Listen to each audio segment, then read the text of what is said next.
శ్రీ గురుభ్యో నమ.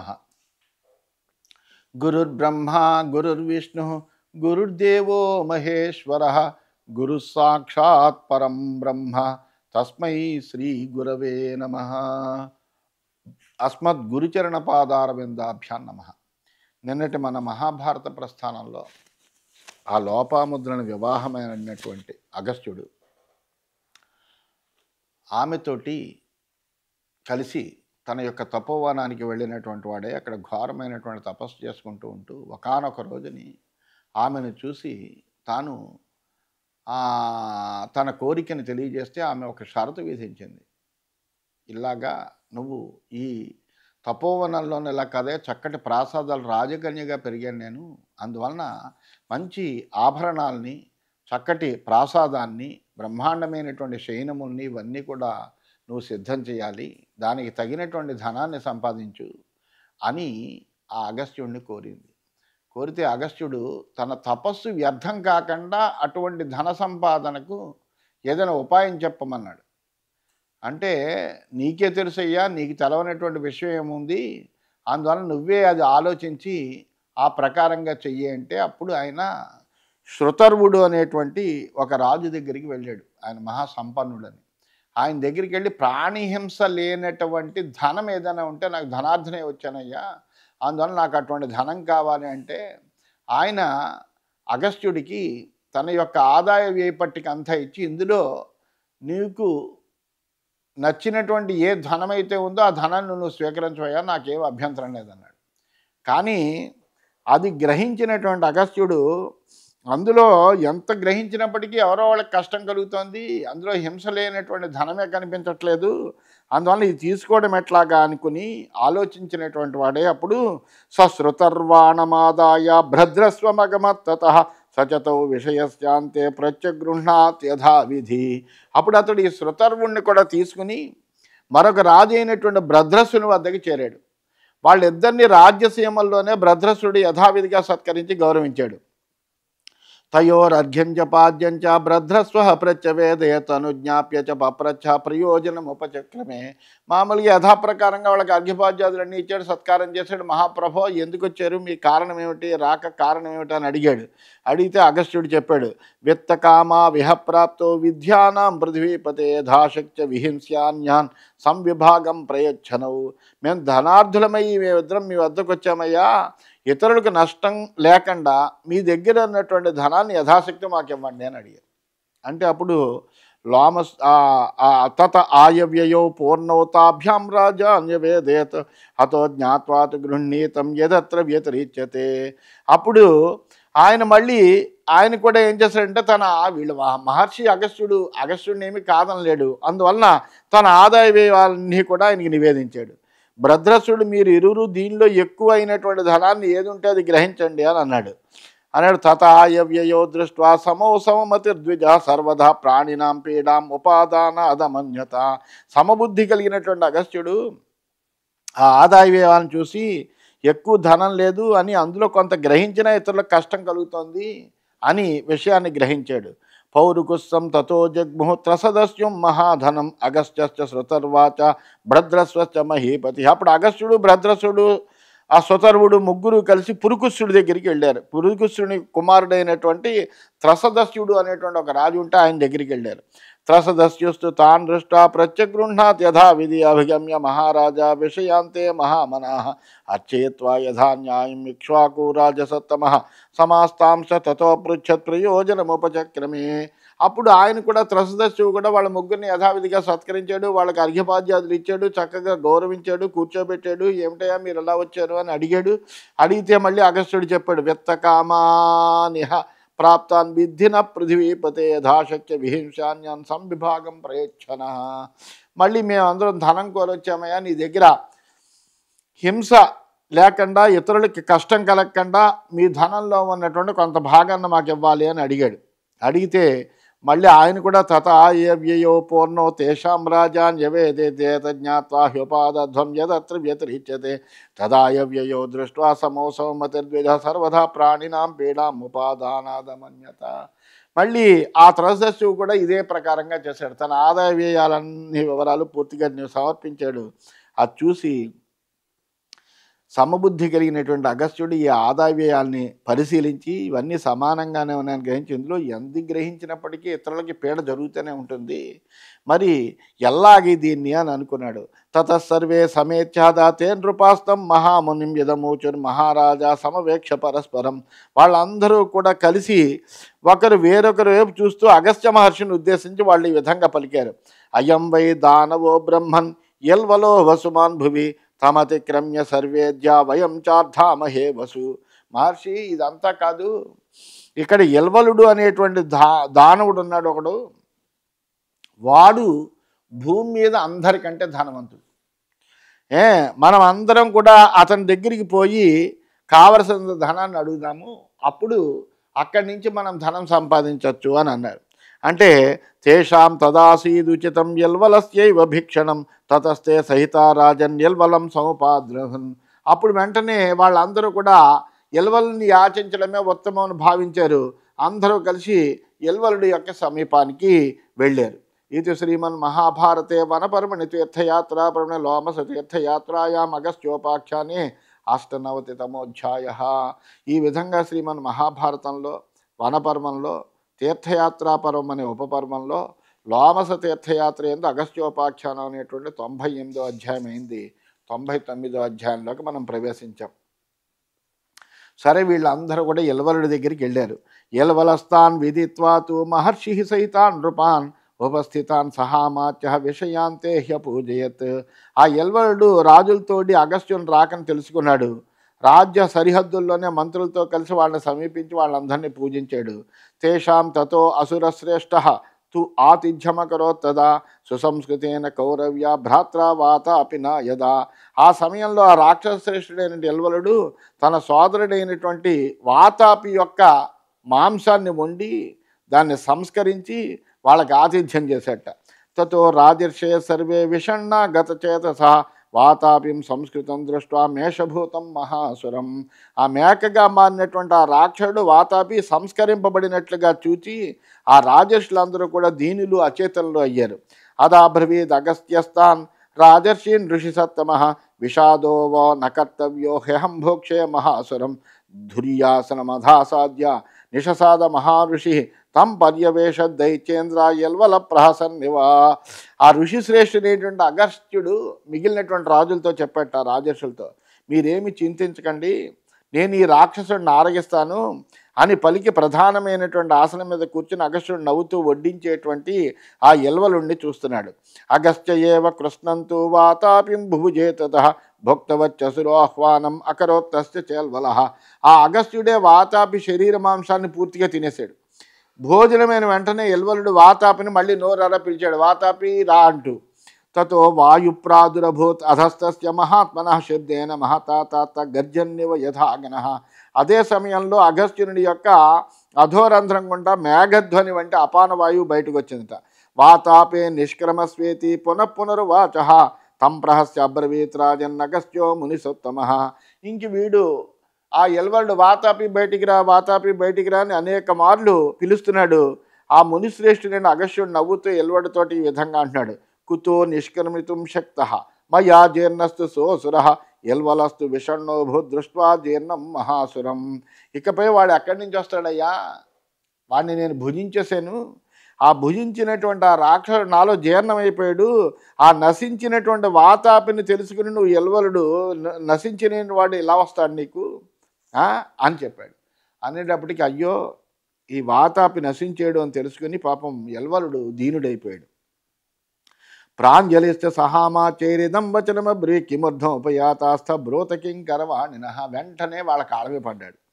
పడి మహాప్రభో మీరు వచ్చిన పని చెప్పండి, మీకు నేనేం చేయగలను అన్నాడు. అంటే ప్రత్యువాచ తతోగశ్చ ప్రహసన్యల్వలం తదా ఈశం హ్యసురవేద్మస్వాం వయం సర్వే ధనేశ్వరం. అప్పుడు అగస్త్యుడు నవ్వుతూ యల్వలుడితో అన్నాడు, మేము నిన్ను శక్తి సంపన్నుడు అయినటువంటి శాసకుడు అని తెలుసుకున్నాము. ఏతేచ నాతిధనినో ధనార్థశ్చ మహాన్ మమ యథాశక్య విహింస్యాన్యాన్ సంవిభాగం ప్రయచ్చన. ఈ రాజులందరూ కూడా ధనికులు కాదు, నాకు చాలా ధనం కావలసి ఉంది, ఇతరులకు కష్టం కలిగించినంత వరకు నీ ధనంలో కొంత భాగం మాకు ఇవ్వు అని చెప్పాడు.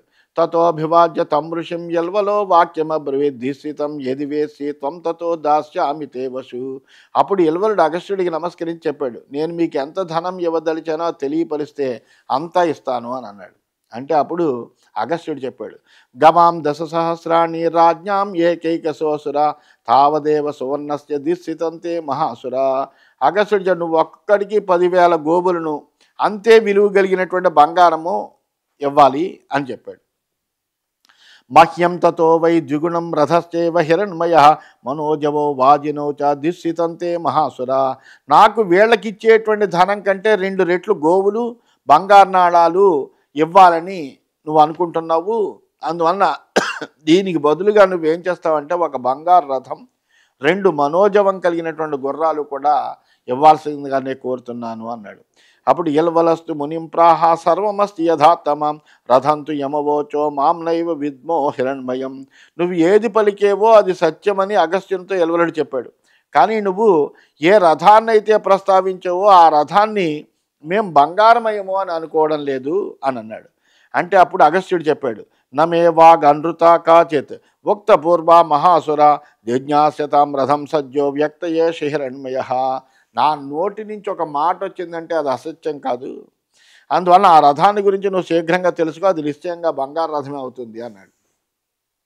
జిజ్ఞాస్యమాన సరథ కౌంతేయాసి ధిరణ్మయ తత ప్రవ్యహితో దైత్యో దదావభ్యధికం వసు. ఆ యల్వలుడి యొక్క జాడ తెలిసిన తర్వాత బంగారు రథం బయటకు వచ్చింది. అతని మనస్సులో సోదరుని మృత్యు కారణంగా ఏర్పడిన దుఃఖంతోనే చాలా ధనం మహర్షికి సమర్పించాడు. విరావశ్చ సురావశ్చ తస్మిన్ యుక్తౌ రథేహయో ఊహతు సవసూనాశు తావగస్త్యాశ్రమం ప్రతి సర్వాన్ రాజ్ఞ సహాగస్త్యాన్ నిమేషాదివ భారత యల్వలస్త్వనుగమ్యైనం అగస్త్యం హంతుమైచ్చత భస్మచక్రే మహాతేజ హుంకారేణ మహాసురం మునేరాశ్రమస్వౌతౌ నిన్యతుర్వాతరంహస అగస్త్యేనాభ్యనుజ్ఞాత జగ్మో రాజర్షయస్తథా కృతవాంశ మునిస్సర్వం లోపామిద్రాచికీర్షితం. ఆ రథానికి విరావం సురావం అనేటువంటి 2 గుర్రాలు పోల్చబడ్డాయి. అవి ధనసహితంగా రాజుల్ని అగస్త్యుని తీసుకుని రెప్పపాటు కాలంలో అగస్త్యుని ఆశ్రమం వైపు తీసుకెళ్ళేట. అదే సమయంలో యల్వలుడు అగస్త్యుని వెనక్గా పరిగెత్తి అగస్త్యుని చంపేయాలనుకున్నాడు. కానీ అగస్త్య మహర్షి యల్వలుడిని హుంకార మాత్రం చేతనే భస్మం చేసేసాడు. తర్వాత వాయువేగం కలిగినటువంటి ఆ గుర్రాలు వాళ్ళందరినీ అగస్త్యాశ్రమానికి చేరాయి. అగస్త్యుని ఆజ్ఞ కనుక్కుని వాళ్ళందరూ కూడా వాళ్ళ రాజధాని నగరాలకి వెళ్ళారు. అగస్త్య మహర్షి లోపాముద్రాదేవి కోరికలన్నింటినీ కూడా ఆ ధనంతో తీర్చాడు. అందుకనే ఏమని చెప్తారంటే, పిల్లలకి అన్నం పెట్టేటప్పుడు లేకపోతే మరొకటి జీర్ణం వాతాపి జీర్ణం అంటారు. అంటే అగస్త్య మహర్షి ఆ వాతాపి అనేటువంటి రాక్షసుడిని జీర్ణం చేశాడు కాబట్టి అంతటి జీర్ణశక్తి కలిగినటువంటి వాళ్ళు కావాలి. అంటే తిన్న అన్నం ఏదైతే జీర్ణమవుతుందో వాడికి రోగాలు రావు. అందువలన అజీర్ణమన్నం అంటారు. జీర్ణం కానటువంటి అన్నం ఏదైతే ఉందో దానివలన మనకేమవుతుందంటే అనేకమైనటువంటి అనారోగ్యాలన్నీ వస్తాయి. తిన్నది జీర్ణమవుతోంది అంటే కనుక ఏ విధమైన రోగము రాదు. అందువలన అలాగా అంతటి వాతాపిని కూడా జీర్ణం చేసుకున్నటువంటి మహర్షి అగస్త్యుడి మాట. అప్పుడు లోపాముద్ర చెప్పింది, కృతవానసి తత్సర్వం భగవన్ మమ కాంక్షితం ఉత్సాదయ సకృన్మహ్యం అపత్యం వీర్యవత్తరం. నా కోరికలన్నింటినీ మీరు మీ సామర్థ్యంతో తీర్చారు. నా నుంచి శక్తిమంతుడు తేజస్సంపన్నుడైనటువంటి కుమారుని పొందండి అని చెప్పింది. అప్పుడు అగస్త్యుడు చెప్తున్నాడు, తుష్టోహమస్మి కళ్యాణి తవ వృత్తేన శోభనే విచారణం అపత్యేతు తవ వక్ష్యామి తాం శృణు. నీ సదాచార వ్యవహారశీలాదులతో నేను సంతుష్టున్నయ్యనమ్మా. పుత్రుని గురించి నీ ఎదురు ఒక విషయాన్ని ప్రస్తావిస్తాను నేను. సహస్రం తేస్తు పుత్రాణం శతం వా దశ సంహితం దశ వా శతతుల్యాస్యురేకో వాపి సహస్రజిత్. నీ గర్భం నుంచి 1000 మంది కానీ 100 మంది కానీ పుత్రులు పుడితే వాళ్ళు సమర్థులు 10 మందితో సమానమవుతారు. 10 మంది పుడితే 100 మందితో సమానం. ఒక్క పుత్రుడే అయితే అతడు 1000 మందిని జయించగలిగినటువంటి వాడవుతాడు. నువ్వు ఏదో ఒకటి కోరుకో, ఎటువంటి కోరిక కోరుకుంటావో కోరుకో అంది.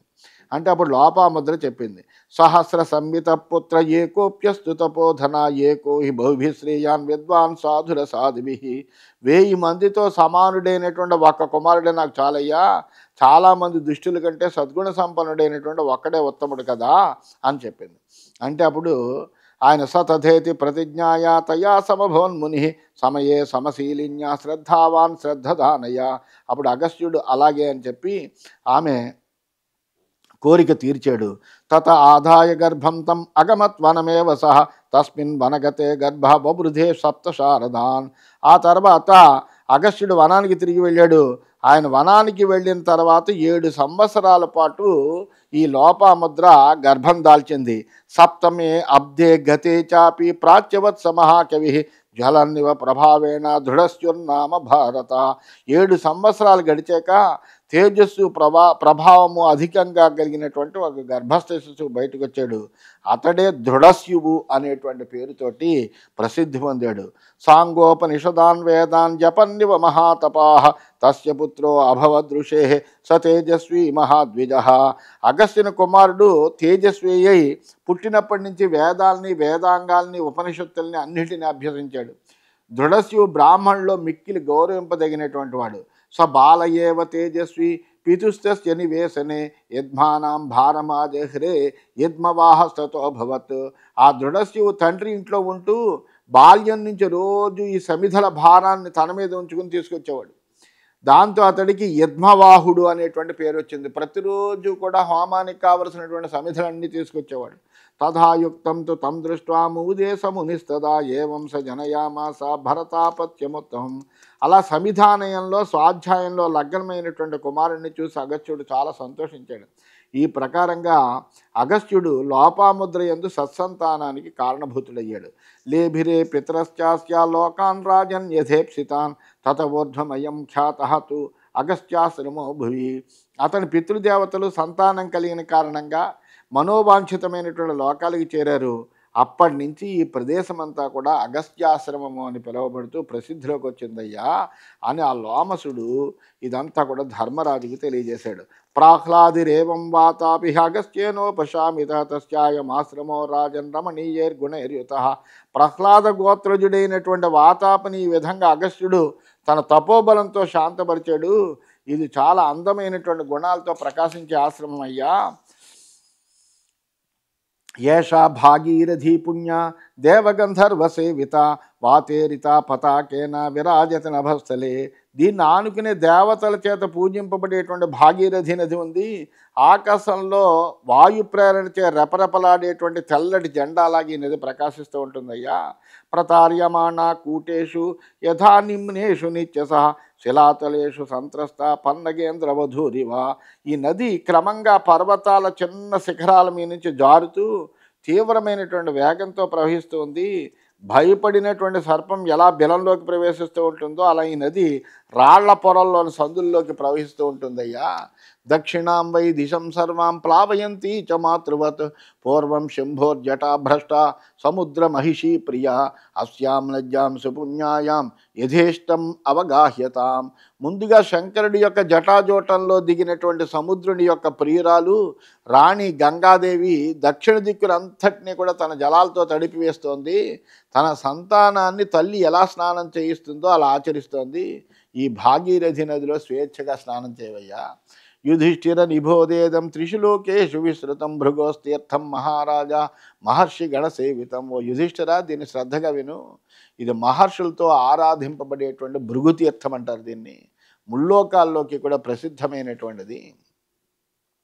యత్ర ఉపసృష్టవాన్ రామో హృతం తేజ తదాప్తవాన్ ఆత్రత్వం భ్రాతృభిస్సార్ధం కృష్ణయా చైవ పాండవ దుర్యోధన హృతం తేజ పునరాదాతుమర్హసి కృతవైరేణ రామేణ యథాచోపహృతం పునః.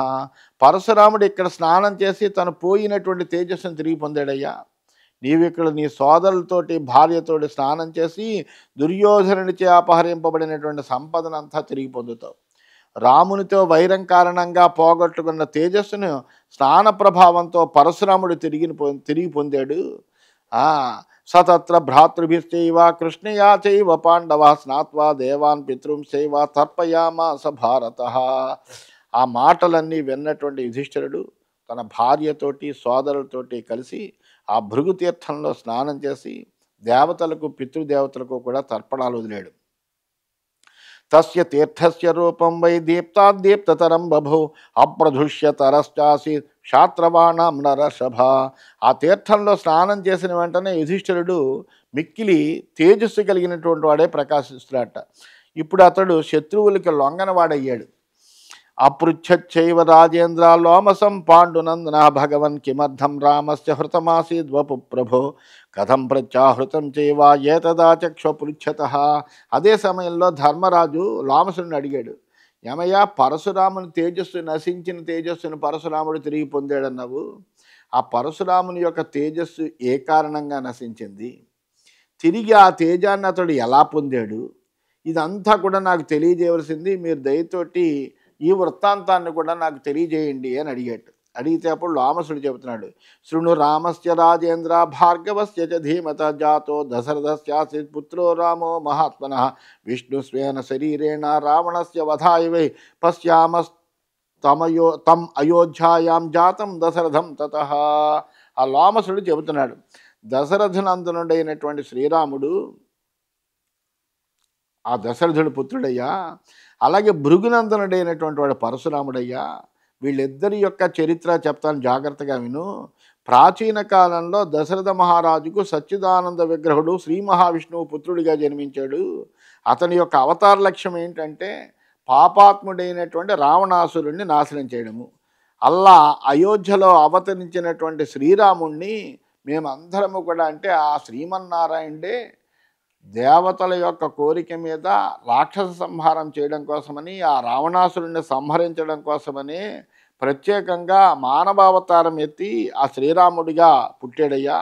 అల్లా అయోధ్యలో అవతరించినటువంటి రామచంద్రుణ్ణి మేమందరం ప్రత్యక్షంగా దర్శించామయ్యా. రుచికనందనో రామో భార్గవో రేణుకాసుతః తస్య దాశరథే శ్రుత్వా రామస్య క్లిష్టకర్మణః కౌతూహలాన్వితో రామస్త్వయోధ్యామగమత్ పునః ధనురాదాయ తద్దివ్యం క్షత్రియాణం నిబర్హణం. శ్రమ లేకుండా పనుల్ని సాధించగలిగినటువంటి వాడు దశరథనందనుడైన శ్రీరాముడు. ఆయన యొక్క పరాక్రమం గురించి విని భృగు రుచిక వంశజుడు రేణుకాదేవి కుమారుడైన పరశురాముడు అతన్ని చూడడానికి ఉత్సాహంతో వచ్చి క్షత్రియుల్ని సంహరింపగలిగినటువంటి దివ్య ధనువుని తీసుకుని వచ్చాడు. జిజ్ఞాసమానో రామస్య వీర్యం దాశరథేస్తదా తం వై దశరథశ్రుత్వా విషయాంతముపాగతం ప్రేషయామాస రామస్య రామం పుత్రం పురస్కృతం సతమభ్యాగతం దృష్ట్వా భుజ్యతాస్త్రమవస్థితం ప్రహసన్నివ కౌంతేయ రామో వచనమబ్రీష్కృతకాలం హి రాజేంద్ర ధనురే తన్మయా విభో. ఆ పరశురాముడి యొక్క శుభాగమన లక్ష్యము రాముడిని పరీక్షించడం. అలాగే దశరథుడు అలాగే పరశురాముడు రాజ్య సరిహద్దుల్ని చేరాడు అనేటువంటి మాట విన్నాడు దశరథుడు. శ్రీరాముణ్ణి ఆహ్వానింపడానికి పంపించాడు. శ్రీరాముడు ధనుర్బాణాలు చేత్తో ధరించి వచ్చి ఎదురుగా నిలిచాడు. ఇది చూచినటువంటి పరశురాముడు నవ్వుతూ, నీకే కనుక శక్తి ఉంటే అత్రపూర్వకంగా ఈ ధనుస్సుని ఎక్కుపెట్టవయ్యా, ఇది ఎందరో క్షత్రియుల్ని సంహరించినటువంటి విల్లు అని చెప్పాడు. సమారోపయ యత్నేన యది శక్నోషి పార్థవా ఇత్యుక్తస్వాహ భగవన్ త్వం నాధిక్షేప్తుమర్హసి. ఇలా పలికినటువంటి పరశురాముడితో రాముడు, మీరు నన్ను ఈ విధంగా అవమానించకండి అని చెప్పాడు. నాహమప్యధమో ధర్మే క్షత్రియాణం ద్విజాదిషు ఇక్ష్వాకుణాం విశేషణ బాహువీర్యేన కథనం. నేను కూడా ద్విజాతులన్నిట్లోనూ క్షత్రియ ధర్మాన్ని పాలించే వారిలో అధముణ్ణి కాదు. ప్రత్యేకించి ఇక్ష్వాకు వంశజులు బాహుబలాన్ని ప్రశంసించుకోరు. అందువలన నీకే కనుక పరాక్రమం ఉంటే అని అంటూ నన్ను అవమానించొద్దు మీరు అని చెప్పాడు. తమేవం వాదినం తత్ర రామో వచనమబ్రీతలం వైవ్యపదేశేన ధనురాయచ్చ రాఘవ. ఆ శ్రీరాముడు పలికిన మాటలను విని పరశురాముడు బదులు చెప్పాడు, మాటలకి ఇక్కడ అవకాశం లేదయ్యా, ఈ ధనుస్సు తీసుకో, వింటినారిని బిగించు, దీన్ని నువ్వు ధ్వంసం చెయ్యి అన్నాడు. తతో జగ్రాహ రోషేణ క్షత్రియార్షభసూదనం రామో దాశరథ దివ్యం హస్తాత్ రామస్య కార్ముకం ధనురారోపయామాస సలీలయో భారత జాశబ్దమకరోచైవ స్వయమానస వీర్యవాన్. అప్పుడు దశరథ కుమారుడైన శ్రీరాముడు రోషంతో క్షత్రియులను సంహరించినటువంటి ఆ పరశురాముని యొక్క వింటిని చేత్తో గ్రహించాడు. అతడు విలాసంగా ధనుస్సును నారి బిగించి శబ్దం చేశాడు. శ్రీరాముడు నవ్వుతూ ఉండగానే ఆ ధనుష్టంకారం అనేటువంటిది అన్ని దిశలా వ్యాపించిందట. తస్య శబ్దస్య భూతాని విత్రసంత్యసనేరివ అధా బ్రవీత్ తదా రామో రామం దాశరథిస్తదా ఇదమారోపితం బ్రహ్మన్ కిమన్యత్ కరవాణి తే తస్య రామో దదో దివ్యం జామదజ్ఞో మహాత్మనః శరమాకన్న దేశాంతం ఆయమాకృష్యతామితి. ఆ పిడుగుపాట్లో ఉన్నటువంటి ఆ ధ్వనికి ప్రాణులందరూ కూడా భయకంపితులయ్యారట. శ్రీరాముడు పరశురాముతో చెప్పాడు, ఇదిగో మీరు చెప్పినటువంటి ఈ ధనుసుని నేను వశపరుచుకున్నాను, దీన్ని నేను ఎక్కుపెట్టాను, ఇప్పుడు ఏం చేయాలో చెప్పండి అన్నాడు. అంటే ఆ పరశురాముడు రాముడికి బదులు ఇచ్చాడు, ఇదిగో నేను ఇచ్చే బాణాన్ని తీసుకో ఆ ధనుసులో ఉంచి చెవు వరకు లాగన్నాడు. అంటే అప్పుడు ఆయన వెంటనే ఏతచ్చుత్వా అబ్రవీత్ రామ ప్రదీప్త ఇవ మన్యునా శ్రూయతే క్షమ్యతే చైవ దర్పపూర్ణో శిర్భార్గవ. ఈ మాట వినేటప్పటికి రాముడికి చాలా కోపం వచ్చింది. పరశురాముడితో, నువ్వు గర్వంతో మాట్లాడుతున్నావు, నీ పదునైన మాటలు విన్నాక నేను నిన్ను క్షమిస్తున్నాను. త్వయా హ్యధిగతం తేజ క్షత్రియేభ్యో విశేషత పితామహ ప్రసాదేన తేన మాం క్షిపసి ధ్రువం.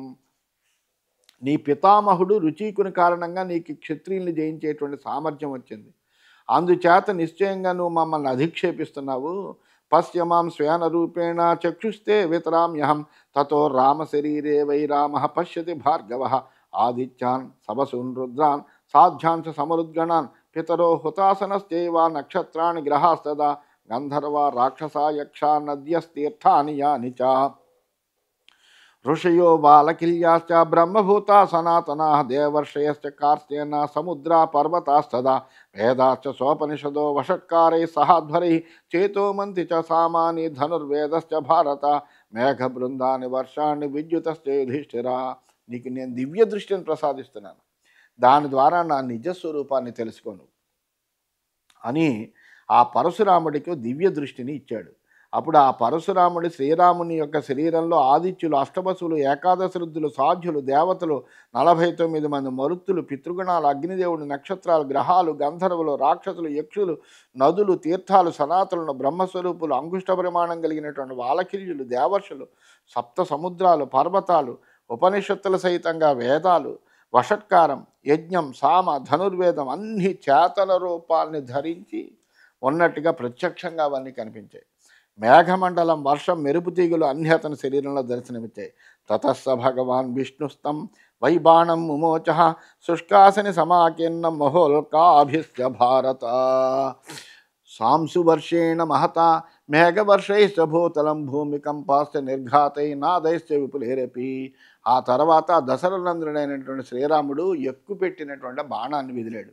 ఆ సమయంలో భూమి అంతా మేఘాలు లేనటువంటి మెరుపుల్లోని పెద్ద పెద్ద ఉల్కలతో వ్యాపించిందిట. అంధకారం అంతటా వ్యాపించి ధూళి వర్షం కురిసిందిట.